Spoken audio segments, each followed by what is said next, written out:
ঠান্ডার অনুভূতি আপনারও আছে, কুকুরেরও আছে। জীবন যৌবনের জ্বালা মেটানোর জন্য আপনার স্ত্রী লাগে, কুকুরের দেহ জীবন যৌবনের জ্বালা আছে, তারাও তা মেটায়। খিদে লাগলে আপনি দুটো খাবার খান, কুকুরের খিদে লাগলে খায়। খেয়ে পরে বেঁচে থাকার নাম মানুষ না। খাবার কুকুরেও খায়, বাচ্চা কাচ্চা কুকুরেও পারে। শীতের ঠান্ডা গরুরও অনুভূতি হয়। পা কেটে গেলে আপনার যেমন জ্বালা করে, ছাগলেরও জ্বালা করে।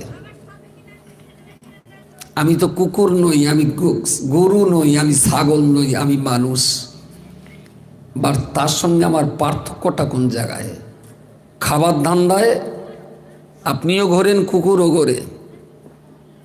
ঠান্ডা নিবারণের ধান্দা আপনারও আছে, আপনার ছাগল বিড়াল তাদেরও আছে। জীবন যৌবন আমারও আছে, তাদেরও আছে। কিন্তু তাদের সঙ্গে আমার পার্থক্য একটাই, তাদের বিবেক আর চেতনা শক্তি নেই। আল্লাহ মানুষকে বিবেক আর চেতনা শক্তি দিয়েছেন। মানুষ সেই বিবেক আর চেতনা শক্তির ঘরে কপাট লাগিয়ে আছে, পশুর মতো আচরণ করছে, যেটা মানুষের কাছে কখনো কাম্য ছিল না, কখনোই কাম্য ছিল না। জাহান্নামের সেই কঠিন আযাব গজবের মুখোমুখি এই মানুষ যখন ঘুরিয়ে বলবে, লাম নাকু মিনাল মুসাল্লিন ওয়া লাম নাকু নুতইমুল মিসকিন, আল্লাহ আর একটা বার আমাদের ফিরিয়ে দিন, আমরা ভালো হয়ে যাব। আল্লাহ পাক তখন তাদের দিকে খুব মেজাজ দেখিয়ে বলবেন, পৃথিবীতে কেউ কি তোমাদের সতর্কতার পথ দেখায়নি?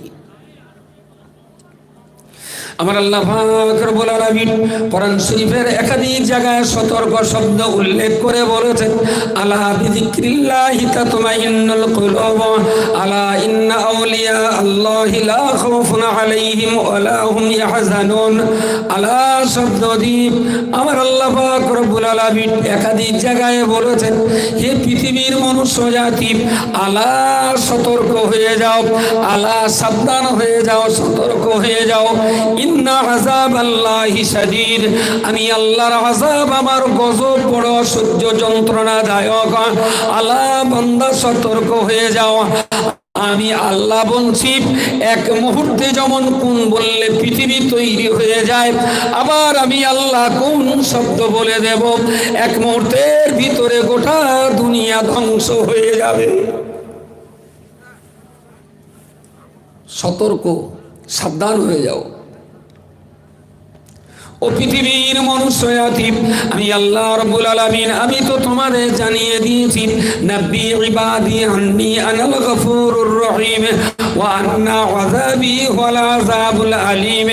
বান্দা আমার দয়া, আমার মায়া, আমার ক্ষমা, আমার দয়া দাক্ষিণ্য এত অধিক পরিমাণ, পাহাড় পাহাড় পরিমাণ গুনাহ করার পরেতেও বান্দা লা তাকনাতু মির রাহমাতিল্লাহি, আমার দয়া, আমার মা মমতা তুমি পাবে না।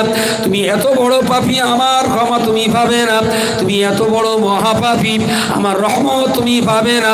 ও বান্দা, তুমি কোনো দিনের জন্য আমার রহমত পাওয়ার ব্যাপারে নিরাশ হয়ে যেও না, নিরাশ হয়ে যেও না বান্দা, হতাশাগ্রস্ত হয়ে যেও না যে আমি এত গুনাহ করেছি আল্লাহ ক্ষমা করবেন না, এত অপরাধ করেছি আল্লাহ মাফ করবেন না। এমন হতাশা তুমি হয়ে পড়ো না, এমন নিরাশ হয়ে তুমি যেও না। ইন্নাল্লাহা ইয়াগফিরুয যুনুবা জামিআ, তামাম দুনিয়ার সকল পাপী বান্দাদের পাপগুলো যদি এক পাল্লায় চাপিয়ে দেওয়া হয়, আর আমি আল্লাহর একটা রহমত যদি আর এক পাল্লায় চাপিয়ে দিই, ও বান্দা তুমি মনে রেখো, তামাম দুনিয়াবাসীর গুনার তুলনায় আমার একটা রহমতের পাল্লা ভারী হয়ে যাবে। হতাশ হয়েও না, নিরাশ হয়ে যেও না, হতাশাগ্রস্ত হয়েও না। হতাশাগ্রস্ত হলে মানুষ ঈমান বাঁচাতে পারবে না। হতাশাগ্রস্ত হলে মানুষ ঠিক জায়গায় দাঁড়াতে পারবে না। মনে পড়ে 27 রমজান, সেই বরকতপূর্ণ রাতের খোদার গজব। আমপান ঝড়ের কথা মনে আছে না ভুলে হয়ে গেছে? আচ্ছা, ওই কথা যদি মনে থাকে, এ পার্টি যখন নেশার ঘরে খৈনি ডুলতেছে, মুখে বিড়ি, হাতে খৈনি, কোমরে কোমরে কাঁজার কলকে, এরগা যদি আমপানের কথা মনে থাকে, তারপরেও এত চুটিয়ে নেশা করতে পারে? আমার তো একটু বলে বোঝাবেন। সেই ভয়ঙ্কর রাতের কথা এখনো তো মনে পড়লে ভিতরে যেন শিউরে ওঠে। আপনাদের তো অনেকের টালির চাল, অনেকের তো অ্যালবেস্টারের ঘর, অনেকের তো চাঁচের বেড়া। আমার তো দুতলা একদম কংক্রিটের পাকা বাড়ি। মাগরিবের নামাজ পড়ে বাচ্চা কাচ্চাগুলো নিয়ে একসঙ্গে ইফতার করে যখন বসছি, তারাবি নামাজ শুরু করার পরে দেখলাম যে ঝড়ের প্রকোপ যেন আরো জোর। তো তখন ছেলেপিলে বাচ্চা কাচ্চাগুলো নিয়ে আজান দিচ্ছি, তার এক জায়গায় বসে মনে হচ্ছে এই ছাদ ভেঙে পড়বে আর এক্ষুনি শেষ। পাশেই যে 1 মিনিট দূরত্বে আব্বা আম্মা রয়েছেন, কি যে অবস্থায় আছে কোনো খোঁজ নেবার সুযোগ নেই। আর যেভাবে চিলেকটার টিনের চালগুলো, টিনগুলো উড়ে বেড়াচ্ছে, তাতে হিম্মত নেই কারোর বাইরে আসার। ভিতরের বারান্দা থেকে একেবারে বাইরের বারান্দায় এসে ঝড়ের যে একটা নিষ্ঠুর নির্মম গোঙানি শব্দ, একবার দমকা আসে আর মনে হলো যেন এইবার ভেঙে পড়লো ঘর। আমার তো টিনের চাল না, টালির চাল না, একদম দুতলা কংক্রিট পাকা বাড়ি, কিন্তু আমার বিশ্বাস হচ্ছিল না যে এই বাড়ি এখানে টিকবে। মনে হচ্ছিল এই ঝড়ে দুতলা ঘরই চাপা পড়বো, এখানেই শেষ, আর বোধহয় কারোর সঙ্গে দেখা হবে না। আল্লাহর অফরন্ত দয়া থাকে, করুণা থাকে। ধীরে ধীরে ধীরে ধীরে 10টা বাজলো, ওইরকম টাইমে দেখা গেল আস্তে আস্তে আস্তে আস্তে যেন ঝড়ের গতিটা একটু কম। 12টা, 12:30, আরও আস্তে আস্তে কমতে থাকলো। ঘরের ছাদে উঠবো, সাহস হচ্ছে না যে উঠে বাইরে দেখবো প্রতিবেশীদের কারোর ঘর বাড়ি বোধহয় আর আস্ত নেই। তবুও বাড়ির বারান্দায় দেখলাম এগিয়ে যাওয়ার। সকালে উঠে রাস্তাঘাট আর গ্রামে বেরিয়ে দেখলাম পরিস্থিতি তার চেয়ে অত্যন্ত খারাপ। কি পারেন আল্লাহ। সেদিন একটা মুসলমান বলবেন যে কলমা না পড়ে বাঁধিয়েছিল? 1 পিস মুসলমান। হ্যাঁ, জি জি, সবার ভর্তি হয়েছে। তাহলে কি আল্লাহর দয়া দেখানোটাই পাপ? ওই রকম ঝড় যদি সবসময় চালায়, তাহলে এ জন্তু সবসময় কলমাই পড়তো, তাই না? তাহলে এরা তো খোদার কাছে চাচ্ছে যে আল্লাহ আমফান আবাদ দাও। আর নেতা কেতারও তো ঝড় যখন হচ্ছে তখনও জেকের করছিল যে জোরে হোক যাতে মাল বেশি হয়। নব্বি ইবাদি আন্নী আনাল গফুরুর রহিম। যে পৃথিবীর এত আযাব, এত গজব, কোথায় আদ আর কোথায় সামুদ, কোথায় ইরমা দেশ, 7 দিনের আর 8 রাতের ঝড় আর ভূমিকম্পে আদ আর সামুদ জাতির বসবাস করা সেই পাহাড় আল্লাহ পুরো রুটি উল্টানো করে দিলেন। চাটুইতে যেরকম আমরা খুন্তি দিয়ে রুটি উল্টে দেই, আজ সামুদ জাতি 2-5-10 কিলোমিটার উঁচু পাহাড়ের উপরে গর্ত কেটে তারই ভিতরে বাস করত। আল্লাহ সেই পাহাড় মাটির থেকে পাহাড় তুলে সেই পাহাড় ঘুরিয়ে মাটির ভিতরে আল্লাহ ঢুকিয়ে দিলেন। দমকা বাতাস আর ভূমিকম্প, 7 দিন আর 8 রাত, 8টা দিন আর 7টা রাতের এই গজবে পুরো জাতির অস্তিত্বকে আল্লাহ শেষ করে দিয়েছিলেন। এরপরেও আল্লাহ পৃথিবীতে আবার স্বাভাবিক পরিবেশ ফিরিয়ে দিয়েছেন। এত আযাব, এত গজব দেওয়ার পরেও যে আল্লাহ এত রহমত, এত করুণা, এত দয়া, এত মায়া শিখিয়েছেন এই মানুষের উপরে, আবার সেই মানুষ গজবে পড়ে আল্লাহরে ডাকে, সুখের দিনে আল্লাহরে ভুলে গিয়ে আবার পাপের কালিমায় তা ডুবে যায়। এরপরেও আল্লাহ বললেন লা তাকনাতু মির রাহমাতিল্লাহ, আমার রহমত, আমার দয়া মায়া ক্ষমা তুমি পাবে না, এই ব্যাপার হতাশ হইও না। সুবহানাল্লাহ বলেন, নিরাশ হইও না। সারা পৃথিবীর মানুষের পাপের চাইতে আমার একটা ক্ষমা বড়। তোমরা ক্ষমা পাওয়ার যোগ্য, তোমার আমার রহমত পাওয়ার যোগ্যতা রাখো, হতাশ হইও না। পরক্ষণেই তোমার আল্লাহ পাক রব্বুল আলামিন বলে দিলেন ওয়া আন্না আযাবি ওয়াল আযাবুল আলীম, হে পৃথিবীর মনুষ্য জাতি, আমি আল্লাহ তোমাদিগের জন্য বলছি আমার দয়া মায়া ক্ষমা দাক্ষিণ্য রহমত করুণা, আমার গফুর গফফার নামের বরকত ফজিলা মানাকিব গুলো তোমরা যেমন বিশ্বাস করবে, কোনোদিন হতাশগ্রস্ত হবে না।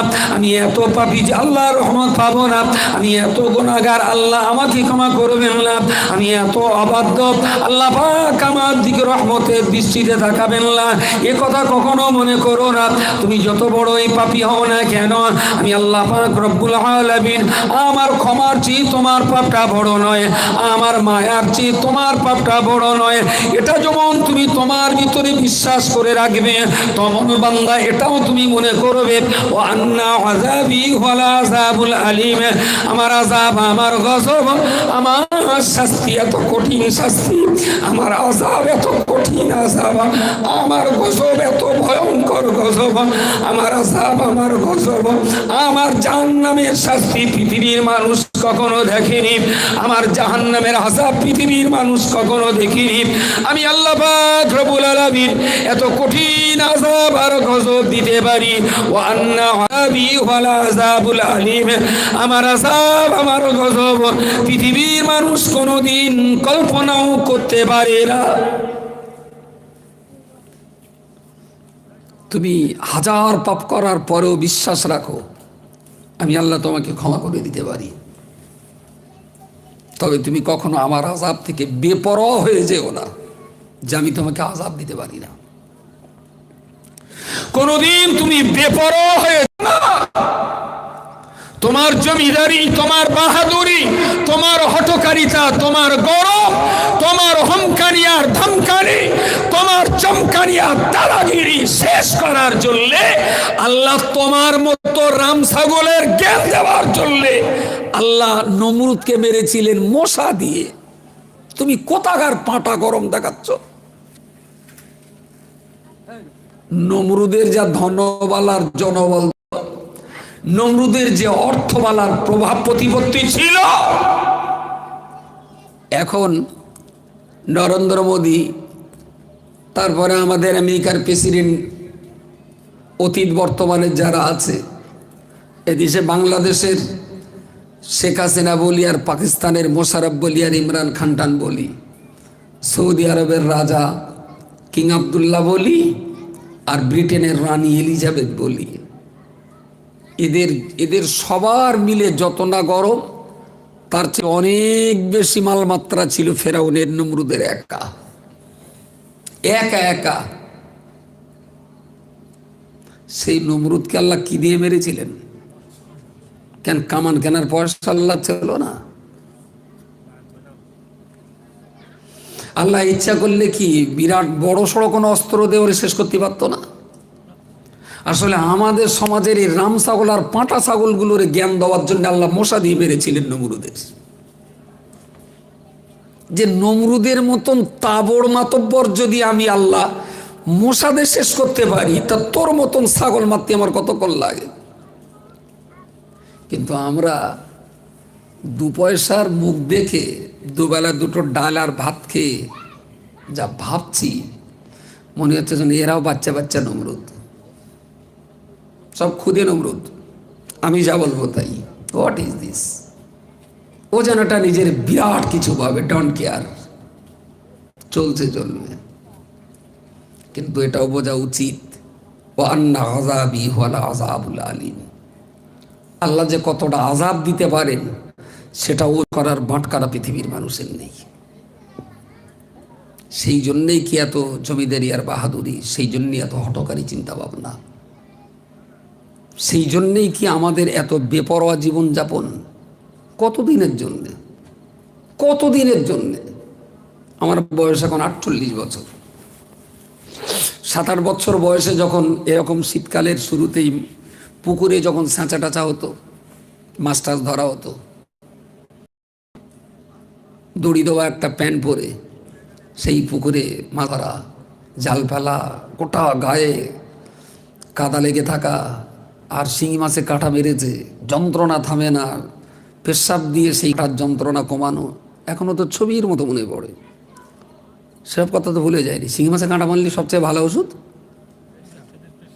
আরও যদি নিজে বাদে, এখন ও তো আর নিজের তো আর ইচ্ছা মতন তো আর হবে না। এক চালান হয়ে গেলে ঘোড়ার ডিম আমার 7 ঘন্টা দেরি করতে হবে। তখন খোঁজ করতে হতো কার ব্যাংকে জমা আছে, একটু ছেড়িয়ে দিয়ে কেনে। পেশাব শিঙি মাছের কাঁটা মারলি না, গুপ গাপ করবে আর মাথার চুল পর্যন্ত জ্বালা করবে। একটু গরম পানি দিলে খুব স্বস্তি। এইভাবে ঠান্ডা করে না আবার মাছ ধরা। 7-8 বছর তো বয়স, কাদা মেখে ভূত হয়ে যাব। গোসল করে বাড়ি গেছি, মা দেখে পিঠে, কানের ভেতরে, মাথার চুলির ভেতরে কাদা গিজ গিজ করতে। সেই অবস্থায় মা দিলে ঝাঁটার বাড়ি, বলে হাঁট গা ধুয়ে আয়। না, এই স্মৃতি আর যাওয়া যাচ্ছে না। দিলখান মতো আর একটা চড়। তারপরে সেই ধান সেদ্ধ করা হাঁড়িতে খানিকটা পানি গরম করে উতিরে ছাগলের বাচ্চা চুপনে করলো আমার একা ধরে। সেদিনকার কথা তো। আচ্ছা, আমার কি একা মনে আছে? আপনাদের একটু আধ মনে পড়ে না? একটু আধ মনে পড়ে না? কদিনের দুনিয়ার, কদিনের জমিদারি একটু খুলে বলবেন? কদিনের? আব্বা আমাকে মেরেছেন, বাড়ির থেকে পালিয়ে গেছি, এখনও তো মনে পড়ে, ভুলে যায়নি তো। বিছানে কাঁথায় পেশাব বেরিয়েছি, ক্লাস 3-4 পড়ি। মা সকাল উঠে বাড়ি চালালেন। এই বুড়ো বুড়ো ছেলে এখনো কাঁথায় মুতপি ধুয়ে পারা যায় না। এখনও তো চোখ বন্ধ করলে পিঠের সেই যন্ত্রণার অনুভূতি, জ্বালার অনুভূতি এখনও তো হয়। আজকে আমি 48 বছরের বয়স। আর কদিন? এই তো দুনিয়া, এর বাইরে আর কি আছে? সেদিন তো মার আঁচল ধরে পিড়াপিড়ি করেছি আইসক্রিম খাবো, বেশি দিন তো হয়নি। সেদিন তো বাপের চোখ দেখে তীর গতিতে বেগিয়ে পালিয়ে গেলাম, সেদিনকার কথা তো। আজকের এই চলছে, আর কটা বছর পরে শেষ। এর জন্যে এত এত এত কিছু। মানুষ কি দুনিয়া ছেড়ে যাবে না? এটাকে কি একেবারে চিরস্থায়ী বন্দোবস্ত করে নিয়েছেন আপনার নামে, যে কেউ আপনাকে নেবে না? প্রিয় শ্রোতা মণ্ডলী, মনে রাখুন, আমি আপনাকে শুরুতেই যেমন বলেছিলাম, এ জীবন তো একটা জীবন। এই জীবনে যদি আপনি সফলতা অর্জন করতে পারেন, আপনার ইহকাল বেঁচে গেল, পরকাল বেঁচে গেল। আর এই জীবনে যদি একটা বার আপনি বিফল হয়ে যান, এই জীবনে যদি একটা বার পড়ে যান, এই জীবন যদি একবার নাকাম হয়ে যান, এই জীবন যদি একটা বার বিফল ব্যর্থ হয়ে যায়, ও আল্লাহর বান্দা মনে রাখুন, দ্বিতীয়বারের জন্য জীবনে সফলতার কোনো সুযোগ তো হবে না। মাধ্যমিকে ফেল করেছেন, আগামী বছর আবার পরীক্ষা দিতে পারবেন। এইচএস ফেল করেছেন, সামনে বছর আবার পরীক্ষা করতে পারবেন। জল মাছ মরে গেছে, আসছে সিজনে পানি তুলে আবার জল খাওয়ার করতে পারবেন। ইনভার্টার আগুন নিভে গেছে, 5 লক্ষ টাকা লস হয়ে গেল, আগামী সিজনে আবার ভাটা জ্বালাতে পারবেন। পৃথিবীর সব কাজ শেষ করে আবারও তো শুরু করা যায়, কিন্তু জীবন যদি একবার শেষ হয়ে যায়, এ জীবন তো আর গোড়া থেকে শুরু করাটা যাবে না। শুধু চোখটা বন্ধ করে একবার লাইফটাকে চিনুন। What is my life? আমার জীবনটা কি? আর এই জীবনটাকে আমি কোন পথে খরচ করব? 5টা মিনিট টাইম নিজের বিবেককে জিজ্ঞেস করুন, আপনার দুনিয়ার জীবন বদলে যাবে, বদলে যাবে। লাইফ বদলানোর জন্য মক্কায়ও যেতে হয় না, মদিনায় যেতে হয় না, ফুরফু লাগে না, পাঞ্জাব পাকিস্তান আজমিরও লাগে না। লাইফ চেঞ্জ করার জন্য শুধু একটু গভীর ভাবনা লাগে, একটু ভাবনা লাগে, একটু গবেষণা করতে হয়, একটু ফেকের করতে হয়। লাইফ বদলে যাবে, জীবন বদলে যাবে। বিশ্বাস করুন, জীবনে যে পয়সা রোজগার করি, এরম একটা খাট, সোনার খাট বানাতে আরামসে পেরে যেতাম। ইচ্ছা করলে বাড়িতে যে খাটটায় শুই ওই খাটের উপরে সোনার চাদর বিছিয়ে শুতে পারতাম। কিন্তু কি হবে, ও তো রেখে চলে যেতে হবে। আমি মরে যাওয়ার পর ওই চাদরটা তুলে কি কবরে দেবে? যদি আপনারা দায়িত্ব নেন যে ওই চাদর কবর বিছিয়ে দেবে, তাহলে একটা করি। এখনো লাইন আছে, অসুবিধে নেই। কিন্তু মরার পরে কি ওই চাদর কবরে দেবে? কবরে কিসের জন্য এত জমিদারি, এত বাহাদুরি, এত দাদাগিরি? ইচ্ছা করলে তো প্রতিদিন গোশ, প্রতিদিন মাছ, প্রতিদিন বিরিয়ানি খাওয়ার পয়সা আল্লাহ দেশ, প্রত্যেক দিন বিরিয়ানি খাতে পারি, কোনো অসুবিধা নেই তো। কিন্তু আমি জানি আজকে আমি বিরাট জমিদারি খাবার খাবো, কাল বাদ পরশু আমার কচিরা কি খাবে? তখন যদি বিরিয়ানি না পায়, তখন পরের কাছে বিরিয়ানি তখন ছিনতাই করবে। যেহেতু বাংলা একটা কথা বলে, বলা মুখ, খাওয়া গাল আর চলা পা সহজে লাগাম দেওয়া যায় না। বলা মুখ, খাওয়া গাল আর চলা পা, যে পা ঘুরঘুর করে একবার হেঁটে অভ্যেস হয়ে গেছে। গ্রামের কিছু মেয়েরা দেখবেন ঘুরঘুর করে এ পাড়া ও পাড়া ঘুরঘুর করে ঘুরতে, ও সহজে আপনি এক জায়গায় করতে পারবেন না, ও ঘুরে ঘুরে বদভ্যাস হয়ে গেছে। চার দোকানে দেখবেন কিছু লোক এত পরিমাণ বকবে, ওর যদি বলেন ভাই 5টা বিস্কুট দিচ্ছি খা, শালা বিস্কুট গালে দে, ওই ভক ভক করে বকবে। খাওয়া গাল, এককালে যারা বিরাট খেয়েছে, পকেটে যদি পয়সা না থাকে চুরি ডাকাতি করেও খাবে, জমি বেচেও খাবে। এতটুকু জ্ঞান বোধহয় আল্লাহ দিয়েছিলেন ভালোর জন্যেই। আমার বাড়ির খাওয়া দাওয়া অনেক জমিদের স্টাইলই খেতে পারি, কিন্তু কোনোদিন আমি স্টাইল মারিনি। ওই সাদা মাটা, একটু শাক ডাল আর একটা তরকারি, কখনো মাছ থাকলো কখনো থাকলো না, কখনো গোশ থাকলো কখনো থাকলো না। তবে মাছ গোশ তো একসঙ্গে অসম্ভব। খুব যখন আত্মীয় মেহমান এসে পড়ে তাদের জন্য মাছ গোশ একসঙ্গে হয়, তা নাহলে আমার বাড়িতে শুধু আমরা খাবো, এর জন্য মাছ আর গোশ দুটো একসঙ্গে সাক্ষাৎ হয় না আমার খাওয়ার প্লেটে। কেন, আল্লাহ কি পয়সার অভাব দিয়েছে? খুব তো খাতি পারি, কিন্তু যখনই মনে হয় মরে যেতে হবে তখন থাকে যা, ওই কোনো রকমের দুটো মুড়ি খেয়ে ডাল পানি খেয়ে জীবনটা কেটে গেলেই ভালো। জীবনটা এ তো খাওয়ার জন্যই বাঁচা না, বাঁচার জন্যই খাওয়া। তাড়াতাড়ি বলেন, বাঁচার জন্যে খাওয়া। হ্যাঁ, বাঁচার জন্যই যদি খায় তারা মানুষ, আর যদি খাওয়ার জন্যই বেঁচে থাকে তারা হলো দুপিয়ে গরু। মানুষ নিতান্ত বেঁচে থাকার জন্য দুমুঠো খায়, আর যারা মনে করে অনেক দিনে বাঁচবো, কেন না ভোগ করার জন্যই বাঁচবো, তাদের ঠিক মানুষ বলা যায় না, গরু বলাই ভালো, গরু বলাই ভালো। আমাদের মুসলমানদের অন্তত খাওয়ার জন্যই বেঁচে থাকার কোনো দরকার নেই, বরং বাঁচতে হবে, আল্লাহ খেতে বলেছেন, তাই দুটো খাওয়া। তা যদি পান্তা হয় আলহামদুলিল্লাহ, যদি গরম ভাত হয় আলহামদুলিল্লাহ, গোশ যদি হয় তো আলহামদুলিল্লাহ, ডালও যদি হয় আলহামদুলিল্লাহ, বাস। আরে খিদেটা মরার মতন জায়গায় দুটো জিনিস দিয়ে খিদেটা নিবারণ করতে পারলেই আমি সুখী, বিরাট শান্তি, বাস। গোশ, ডাল, ভাত, বিরিয়ানি, পান্তা, মুড়ি যাই হোক না কেন, খিদে নিবারণ হয়ে গেল আলহামদুলিল্লাহ। এখন যদি মনে করি ওরা বিরিয়ানি খাচ্ছে আর আমি ডাল খাবো কেন, ওরা প্রতিদিন গোশ খাচ্ছে আর আমি প্রতিদিন শাক খাবো কেন, তাহলে সে আর মানুষ থাকবে না, সে পশু হয়ে যাবে, পশু হয়ে যাবে। আরে ওদের টাকা রোজগার বেশি, তাই ওরা প্রতিদিন গোশ খায়, আমার রোজগার কম তাই আমি ডাল খাই। পৃথিবীতে তো একটা কি বলবো, ভ্যান, রিক্সা, বাইকের চাকা মতো। দেখবেন চাকার যেখানে হাওয়া দেয়, ভলপিন না কি বলেন, কি বলে ওর, ভলপিন মতো। গাড়ি যখন ঘোরে, এটা ঘুরে কখনো উপরে ওঠে, আবার ঘুরতে ঘুরতে কখনো নিচে আসে। কখনো উপরে ওঠে, কখনো নিচে আসে। আজকে যারা বড্ড উপরের তলায় আছে, অপেক্ষা করুন, চাকা ঘুরে একটা সময় ঠিক নিচে আসবে। যে উপরে মাতব্বরি ফলাচ্ছে, এই বাইক এক জায়গায় দাঁড়িয়ে থাকলে তো বাইক না, চললি তো বাইক। জীবন তো এক জায়গায় দাঁড়িয়ে থাকবে না, জীবন তো চলবে। তো আজকে উপরে মানে কালকে একটু নিচে, পরশু একটু নিচে, তারপরে নিচে, পুরো ডাউন। এ তো হতেই হবে, তো স্বাভাবিক নিয়ম।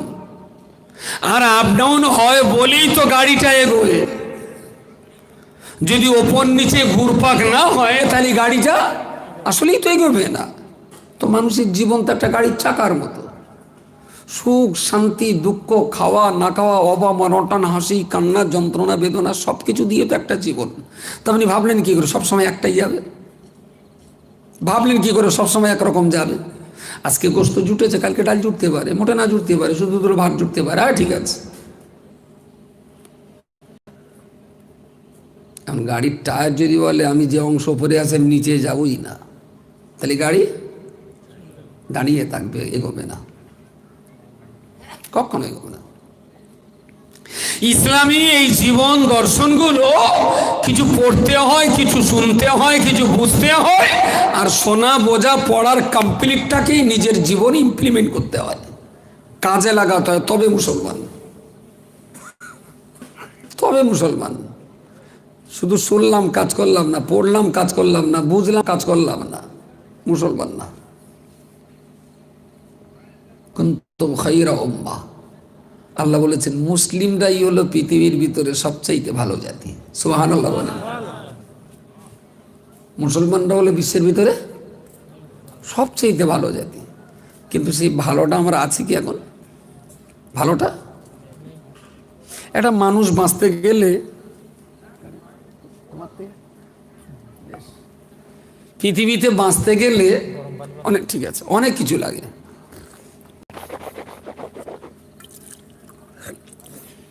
খেতে গেলে দুটো খাবার লাগে, গায়ে দুটো পোশাক লাগে, শরীর অসুস্থ হলে একটু ডাক্তার লাগে, হসপিটাল লাগে, তাই না?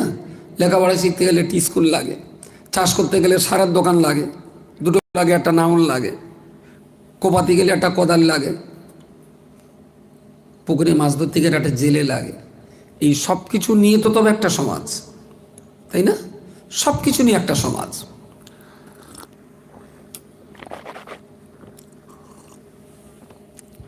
এখন মুফতি সাহেব ওয়াজ করলেন যে যার ছেলে হাফেজ হবে, হাসরের মাঠে সেই ছেলের বাপমার মাথায় এমন নূরের টুপি পরানো হবে,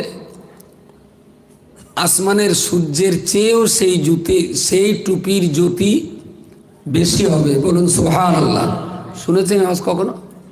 শুনেছেন না? হাদিসে আছে। মুফতি সাহেব মিথ্যে কথা বলেন, আমরাও বলি তো।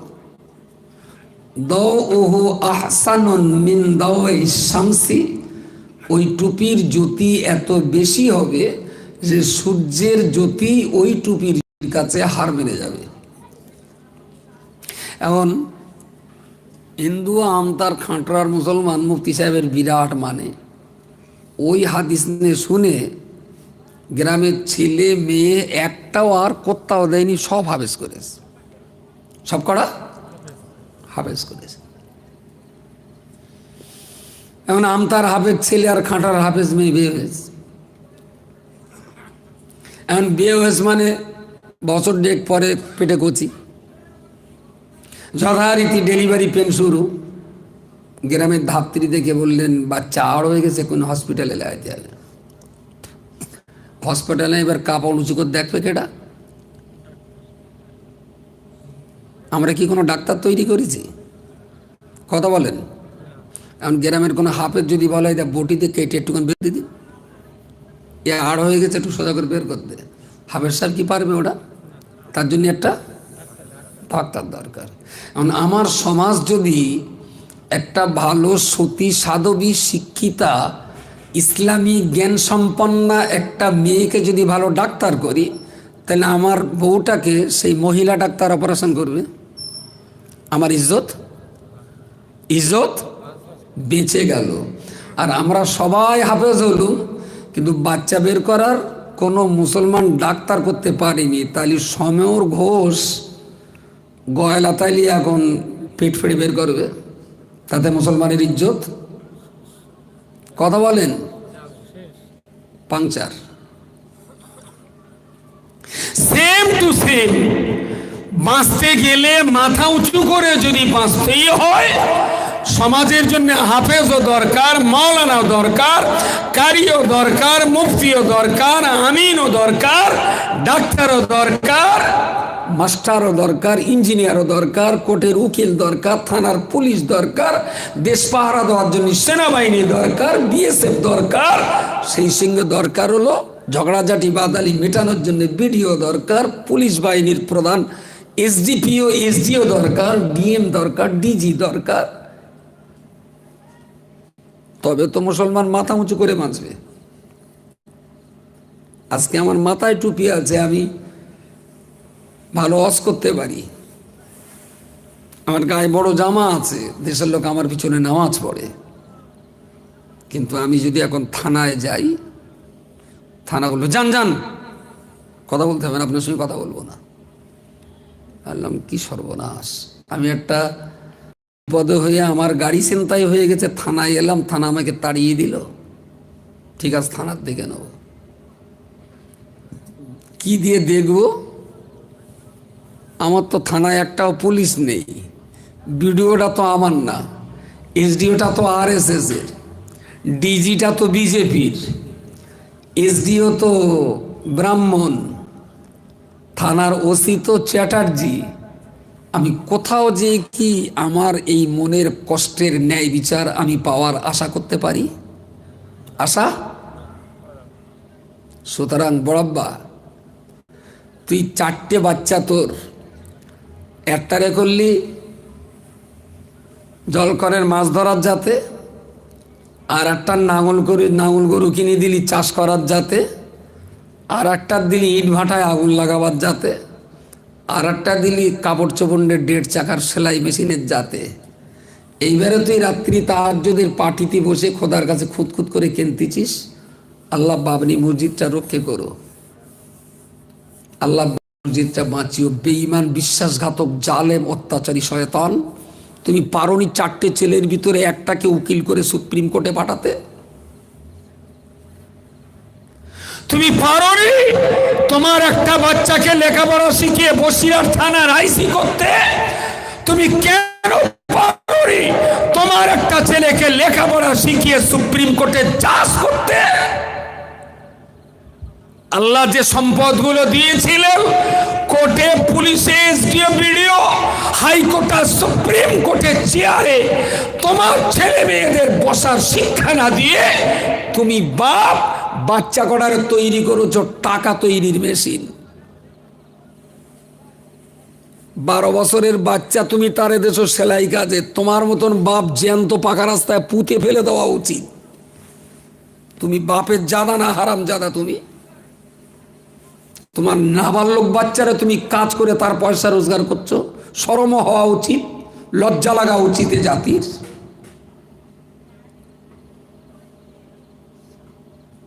খোলাপথা থেকে বাড়ি আসছিল, পুলিশের গাড়িতে টুলে গেছে, পুলিশ দাড়ি ধরে টেনে বলো, চাচা মদ টদ খেয়েছ নাকি?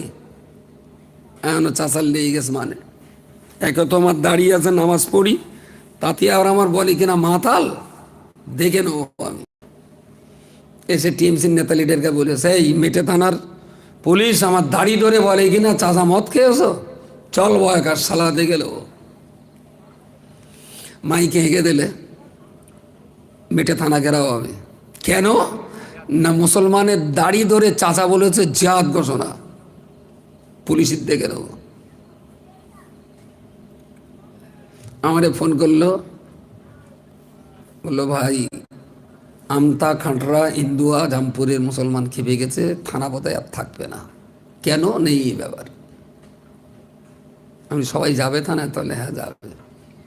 আমি তো এক কাজ কর, ওর একটুখান বল আজরাইল কমনে আছে, টেলিফোন করে ডেকে এনে সঙ্গে আনতি বল, একেবারে আজরাইল সঙ্গে করলে আসুক, কারণ সে বেচারা কমনে রয়েছে, হঠাৎ লাগলে এবার দড়িয়ে মরণ হয়ে যাবে, সঙ্গে লে আসতি বল।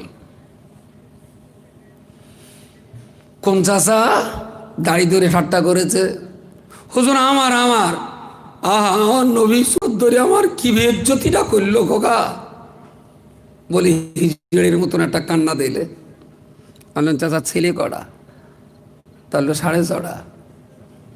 আমি তাহলে এখনো কোম্পানিতে আধগানা আছে? তো বললে হ্যাঁ। বড় ছেলে কি করে? তাহলে খোকা সবজির ব্যবসা করে। মেজেরা কি করে? দেখো গা জলকারের চাপ রাশি। ছোটটা কি করে? তাহলে তুই এখন এডি কাটা চুল কাটা শিখেছে, এদিকে খুচরো এদিকে পাইকুড়ি। আমার একটা ছেলে খুব ভালো নাপতি চুল কাটে। মানে 3টে গেল। আর একটা কি করে? তাহলে দেখো গা সেলাই কাজ করে। মানে আর একটা কি করে? তাহলে দেখো গা ওই পাটির পেছন পেছন একটু ঘুরে ঘুরে এদিক সেদিক চলে ওর। বললেন চাচা তোমার মতন পাটি ধরে দাড়ি চেঁচে দেওয়া দরকার। তুই দাড়ি রাখতে গেলি কেন সেইটা বল আমার। তোর দাড়ি রাখার অধিকার কে দিয়েছে? আজকে যদি তোমার ছোট ছেলের ভিতরে একটা ছেলে যদি পুলিশ হতো, এই 4টে গ্রামের লোকের ঘুম কামাই করতে হতো না। তোমার ছেলে টেলিফোন করে সেই পুলিশের উচিত শিক্ষা দিতে পারত। শরম করে না ছোট লোক? ছোটা বাচ্চা তুমি একটা ছেলে পেড়েছ, আর 10-11 বছর বয়স পাইকুড়ি হারে কাজে লাগিয়ে তাদের কাছ থেকে পয়সা রোজগার করে গিলোছ। আর আজকে দাড়ি ধরে যা তুমি ইউনিয়ন করতে যাওয়া, সার করে না। 100 পুলিশের ভিতরে তো 98টা পুলিশ তো আরএসএস এর পুলিশ। কেন তোর জাতির 14টা পুলিশ সেখানে নেই বল? কেন তোর কমিউনিটির 14টা ডাক্তার হসপিটালের? এই জবাব দেওয়া আগে, তারপর মিটে যাবি। কি উত্তর আছে আমার কথার? কথা বলেন। অনেক দিন আসি হিন্দু হয় আজকে না, ও সেই কত বছর সেই পাতায় লেখা হচ্ছিল, সেই দিনে এলাম। আমার খুব ভালো মনে আছে। সেদিন পার হয়ে গেছে না? কি মাসে হয়েছিল সেটা? অগ্রহ মাসের 10 তারিখ। আর আজকে এসে আর আজকে যাই আকাশ লঙ্কা বেটে দিচ্ছি পাশায়, অন্তত যেন বছর পাশাক আর আনার নাম না করে। আর যদি বলে না খোকা তোমার দাদির মলবে আমাদের ঘা একটু কমেছে, তাহলে সামনে বছর আবার আসবো। লেখাপড়া শেখাতে হবে। কোনো অভিযোগ অভাব আমি কিচ্ছু শুনতে চাইনি। যত বাচ্চা 18 রকমের সেলাই কাজে দিয়েছেন প্রত্যেক বাপকে তুলে দিতে হবে। প্রত্যেকটা বাপ যদি বলেন খোকা আমার সংসার চলছে না, তোমার সংসার চালানোর খরচা আমরা দেবো, ছেলে তুলতে হবে। তবে হ্যাঁ, চলছে না বললেই তো টাকা বের করে দেবো, এটা তো আমপানের টাকা না, যা করলেই দিয়ে দেবো। আমি একটু পরীক্ষা নিরীক্ষা করে দেখবো তোমার চিলে কটা ভেঙেছে না গোলঘর ভেঙেছে না রান্নাঘর না কি, তোমার কতটা অভাব। সত্যিই যদি বুঝে দেখি বাপের প্যারালিসিস, মার পক্ষঘাত, এই ছেলেটাই একমাত্র সম্বল। এই ছাড়া ওই বুড়ো বুড়ির চলার কোনো উপায় নেই। আল্লাহকে সাক্ষী রেখে কসম করে বলছি, ছেলেটাকে স্কুলে দেন, বুড়ো বুড়ির চলার জন্য প্রত্যেক মাসে ডাল আলু চাল আমি দিয়ে যাব। তাতে আমার ভিক্ষে করতে হবে, যা করতে করে দেবো। তবে বাপের পক্ষঘাত হতে হবে, মার প্যারালিসিস হতে হবে। ছেলেটাই একমাত্র খেটে খায়, আর কেউ খাবার নেই, কেউ খাটাননি। ছেলেটার বয়স 13 বছর, নো প্রবলেম, ছেলেটাকে স্কুলে দিয়ে দেবো। আর এই বুড়ো বুড়ির 12 মাসের চাল ডাল আলু আমি জোগান দেবো। আমি দেবো মানে আমার বাপের জমিদারি নি বলো। তবে আল্লাহর উপরে ভরসা করে বলতে পারি, এই রকম গরিব ফ্যামিলি যদি হয়, ওই গরিব পরিবারটা চালাবার জন্যে আমতা কাঁটরা জামপুরে একটা লোকের বল ভাই ওই পরিবারটার এই খাবারগুলো দিতে হবে, একটা লোক দিয়ে যাবে। আমি না দিতে পারলেও আমার 2টো লোকও তো আছে এর ভিতরে, একটা লোকের বলবো তো সেও দিয়ে যাবে। এরকম গরিব কি আছে? আজকে দুপুরবেলা খাওয়া হয়নি, একটা লোক বলেন। অভাবের তাড়নায় আজ দুপুরে খাওয়া হয়নি, ঠিকই বলেন, তাড়াতাড়ি বলেন। আগে ছিল। তাহলে বাপ কোন হিসাবে বলে সংসারে অভাবের তাড়নায় বাচ্চারে কাজে দিয়েছ? কোন হিসাবে বলে? সে অভাব তো এখন আর নেই। আল্লাহ তো লাখ লাখ শুকরিয়া, কোটি কোটি শুকরিয়া। মোটা ভাত মোটা কাপড়ে আল্লাহ আমাদের কাউকে না খাইয়ে রাখেননি, কাউকে না খাইয়ে রাখেননি। টুকটাক টুকটাক যেভাবে চলে যাচ্ছে চলে যাচ্ছে। আমরা যখন বুঝেছিলাম যে মানুষের খাবার কষ্টের মুখোমুখি মানুষ এসে গেছে লকডাউন পিরিয়ডে, আমরা তো অমানুষ না, আমরা তো পশু না। এলাকার যত নেতা লিডাররা ছিল তাদের ফোন করে বলে বুঝিয়ে জামপুর মাদ্রাসা আমরা খাওয়ার ব্যবস্থা করলাম। কতজন করে খেতে ওখানে? 120-30। যারা অভাবী মানুষ। কতদিন চলেছিল? 18-19 দিন। 18-19 দিন ধরে লকডাউন পিরিয়ডে আমরা খাওয়া দিলাম। তারপরে আবার যখন সরকারের কন্ট্রোলে চালটা অ্যাভেলেবেল হলো, সরকার যে আবার চাল দেওয়া শুরু করলো, আমরা আমাদের লঙ্গরখানা আবার বন্ধ করে দিলাম। মানুষের যখন দুটো খাবার ব্যবস্থা হচ্ছে, সে গোশের দরকার নেই, চাল তো দুটো পাচ্ছে, আর এদিক সেদিক করে 2 পিস আলু 50 গ্রাম ডাল হলেও মানুষ খেয়ে বাঁচতে পারবে। এই দুর্দিনের সময় তো আর কারোর গোস্ত খাবার নেশা থাকে না, পেট ভরার মতন দুটো খাবার হলে আলহামদুলিল্লাহ চললো সেইভাবে। তারপরে যখন আবার আমফানের তাণ্ডব এলো, তখন তো গভর্নমেন্টও দিয়েছে, যে সমস্ত জায়গায় গভর্নমেন্টের ত্রাণ পৌঁছাতে পারেনি সেখানে আমরাও করেছি, কেন করব না? খুব কমও যদি হয়, এবার আমফানের 1.5 কোটি টাকার লঙ্ঘন করা খরচা করেছি। 1.5 কোটি টাকার, 1 টাকা না, তাতে হয়তো আমার 1.5 টাকা আছে, বাকি টাকা পাবলিককে বলেছি, পাবলিক দিয়েছে, মানুষ দুহাত উজাড় করে দিয়েছে। 1.5 কোটি টাকার মতো মাল মানুষ খেয়েছে, খাক না, খিদে থাকবে কেন? আলহামদুলিল্লাহ, অন্তত আমফানার লকডাউনে আমাদের এত অঞ্চলের কোনো মানুষ বলতে পারবে না যে আমার আব্বা আমার মা খাওয়ার অভাবে মরেছে, এরকম বলার সাহসটা কারণ নেই। সে আমার ভাত না পৌঁছালেও হয়তো গ্রামের কেউ না কেউ তার 2টো ভাত দিয়েছে, গ্রামে দিয়েছে। ও একটা রিক্সাওয়ালাও যদি শোনে পাশের লোকের খাওয়া হয়নি, ওর যা ভাত আছে অর্ধেকটা ভাত তার দেবে, অর্ধেকটাও খাবে। এ মানসিকতাটা এখন মানুষের আলহামদুলিল্লাহ তৈরি হয়ে গেছে। সেই জমানায় দাঁড়িয়ে আপনি বললেন কি করে যে পয়সার অভাবে ছেলেকে কাজে দিয়েছি, পড়াতে পারিনি? এই অজুহাতটা ছাড়ুন। এখনো যদি সমাজটাকে বাঁচাতে চান, ছেলেপিলেদের লেখাপড়া শেখান। কত বেজে বলেন? 10:53 মনে হচ্ছে এসে গেছে। আসলে তুই বুঝতে পারতে হয়তো। ঠিক আছে, তাহলে বসো। হুজুর আসলে তো একটু যাবে, হ্যাঁ, একটু নাস্তা পানি করে কখন আসবো একটু বলে দেবে। ঠিক আছে, একটু দরুদ শরীফ। আল্লাহুম্মা সাল্লি আলা সাইয়্যিদিনা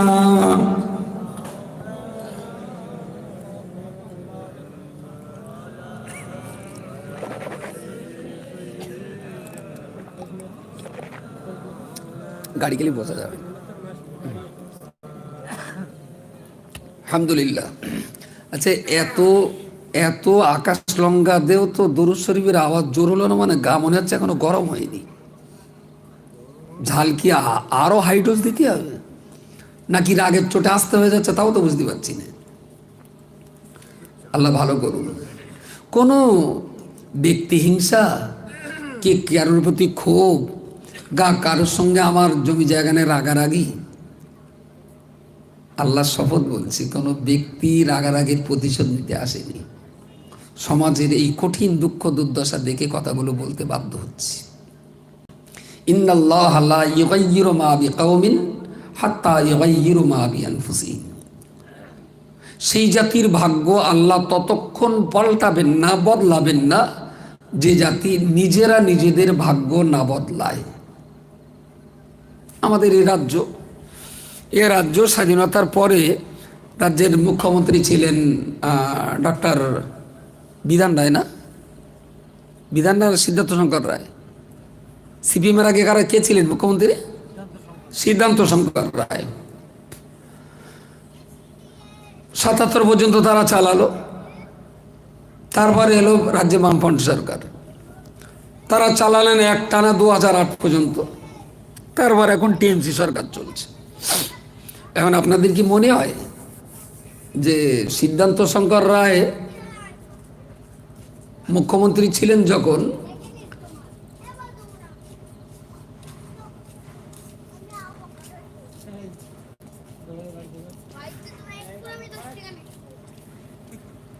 ছেলে পিলে তো যাক, এখন ডক্টর সিদ্ধান্ত শঙ্কর রায় 77 পর্যন্ত ছিলেন, মুসলমানের ভাগ্য পাল্টায়নি। এলো বামফ্রন্ট, মুসলমানের ভাগ্য পাল্টায়নি। এলো টিএমসি, মুসলমানের ভাগ্য পাল্টায়নি। এইবার কাল আসবেন, কংগ্রেসের চাটনিও খেয়ে দেখলাম, সিপিএমের চাটনিও খেয়ে দেখলাম, টিএমসির চাটনিও খেয়ে দেখলাম, কোন চাটনি বাকি আছে বলেন বলেন? হ্যাঁ হ্যাঁ, আরএসএস চাটনিটা বাকি আছে, তো ওটা একটু খাওয়া হোক। সব চাটনি খেয়ে খেয়ে যখন আমাদের ভাগ্য বদলাচ্ছে না, আমাদের ভাগ্য যখন পাল্টাচ্ছে না, তাহলে একটু আরএসএসের চাটনি খেয়ে দেখা যাক ভাগ্য পাল্টায়নি। তার মানে বাড়ির ভেতরে 2 বস্তা ধান ছিল, টুকচোনায় কেটে কেটে খাচ্ছিল। তো এখন তাহলে বাড়িওয়ালার মাথায় রক্ত উঠে গেছে, টুকচোনায় ধান খাবে, দাঁড়া ব্যবস্থা করে দিচ্ছি। সাপুরের ডেকে জঙ্গল থেকে কেউটি সব ধরে এনে ঘরে ছেড়ে দেয়। শালা ইঁদুরির হড়ে আদাতে তারপর আর কাজ।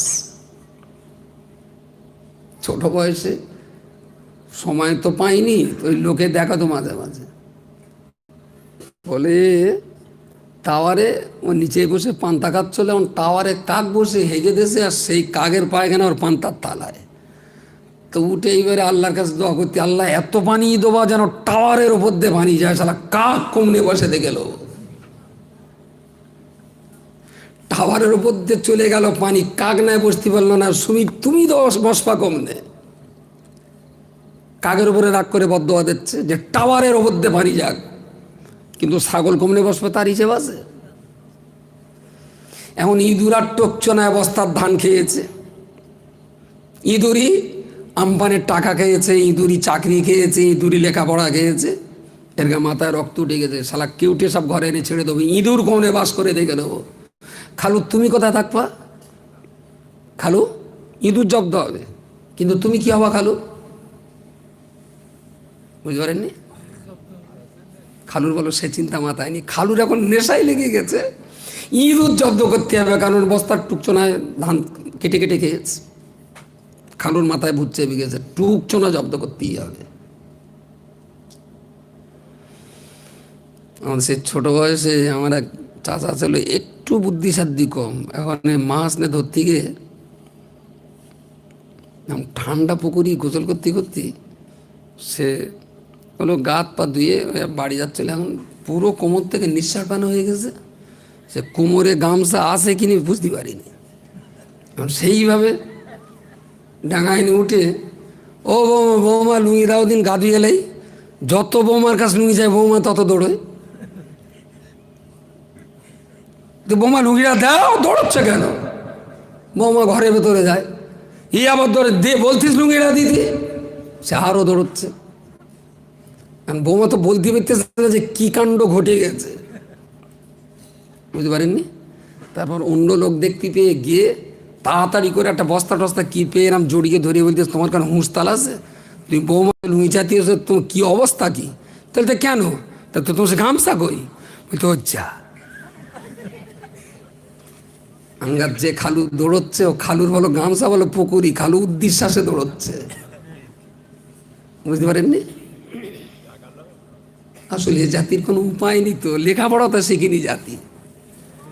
যদি লেখাপড়া শিখতো তাহলে আর ওই রকম যাত্রার পিছনে বম বম করে গান্ডুর মতন ঘুরতে পারতো না।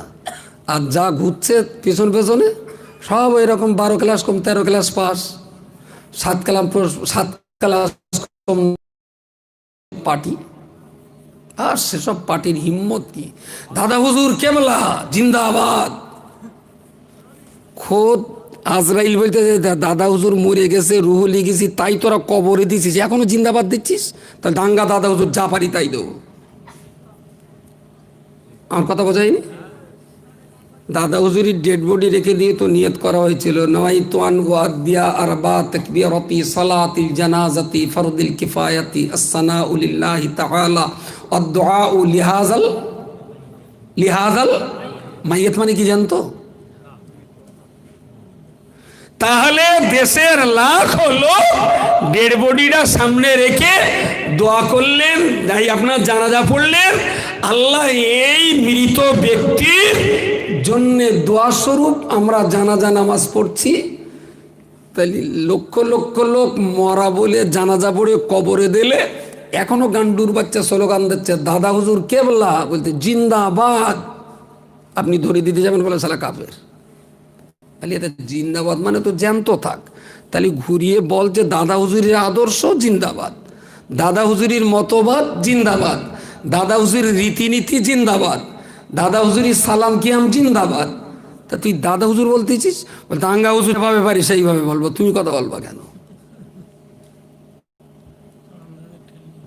গান্ডুর পরীক্ষায় ফাঁস হবে, কোনো অসুবিধা নেই। আর সেসব গান্ডু নিয়ে বম বম করে ঘুরতে যায়, বুঝতে দিয়ে খবরদার টুকচোনায় অবস্থা ছেড়েছে, টুকচোনার হাড়ে আদাতে তবে আর কাজ। খালু তুমি সবা কোথায়? সুতরাং চিৎ করলেও যা কাত করলেও তাই, জাতির কপালে আগুন লেগেছে, এরা লেখাপড়াটা শিখেনি।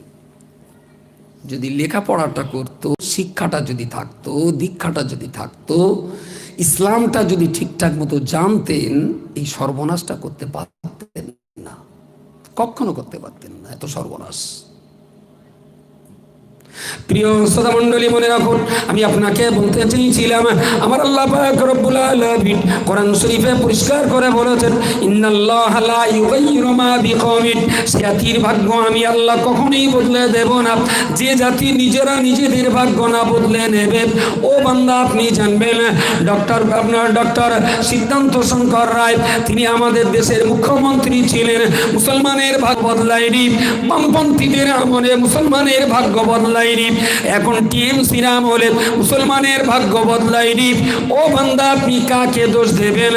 যদি আপনি সিদ্ধার্থ শঙ্কর রায়ের কথা আপনি বলেন তিনি আমাদের ভাগ্য বদলায়নি, আসলে তিনি কি করে বদলাবেন? স্বয়ং আল্লাহ যেখানে বলেছেন যে জাতি নিজেরা না বদলায় সে জাতিকে স্বয়ং আল্লাহ বদলে দেবে না। আল্লাহর এত দয়া, এত মায়া, আল্লাহ গফুর, আল্লাহ গফফার, আল্লাহ রহিম, আমার আল্লাহ রহমান, আল্লাহর দয়া মায়া এত বেশি, সেই আল্লাহ যে জাতির ভাগ্য বদলায়নি, আল্লাহ চেয়ে কি সিদ্ধার্থ শঙ্কর রায়ের দয়া বেশি? আল্লাহর দয়া না সিদ্ধার্থ বাবুর দয়া? আল্লাহর দয়া বেশি। তাহলে যার দয়া বেশি তিনি তাই বললেন আমি মুসলমানের পাল্টাবো না। সিদ্ধান্ত শঙ্কর রায় কি পারবে? যদি আল্লাহ না, বামপন্থী জ্যোতিবাবু পারিনি, বুদ্ধদেবও পারিনি, আঙ্গা মমতা বোধহয় পারবে বলেন দিদি মুসলমানের ভাগ্য পাল্টাতে? দিদির দয়া কি আল্লাহর চেয়ে বেশি? তাহলে আল্লাহ যেখানে বললেন আমি পাল্টাবো না, কতক্ষণ না যতক্ষণ ওরা নিজেরা না পাল্টাবে। তাহলে আপনি কোন কাণ্ডজ্ঞানে নিজে না বদলে লোককে দোষ দিচ্ছেন জোর আমার বদলে দেয় না? তোর আল্লাহ তো বলেছে তোর বদলাবে না, তাহলে লড়াইটাকে আল্লাহর সঙ্গে করে আয় যে আল্লাহ তুমি আমাকে বদলাচ্ছ না কেন? জগৎ বিখ্যাত দার্শনিক, ভালো কবি এবং সাহিত্যিক আল্লামা ইমাম রাজি বলেছিলেন, আগে আমি শিক্ষিত ছিলাম তাই জগৎকে পাল্টাবার চিন্তা করতাম, এখন আমি জ্ঞানী হয়েছি তাই নিজেকে পাল্টাবার চেষ্টা করছি। আমার এ কথা নারীতে সহ্য করার মতো লোক ইন্দুয়ায় খুব কম আছে। আগে আমি শিক্ষিত ছিলাম তাই জগৎ পাল্টাবার স্বপ্ন দেখতাম, এখন আমি জ্ঞানী হয়েছি তাই নিজেকে পাল্টাবার চেষ্টা করছি। আমার কথাটা একটু গভীরভাবে একটু ভাববেন।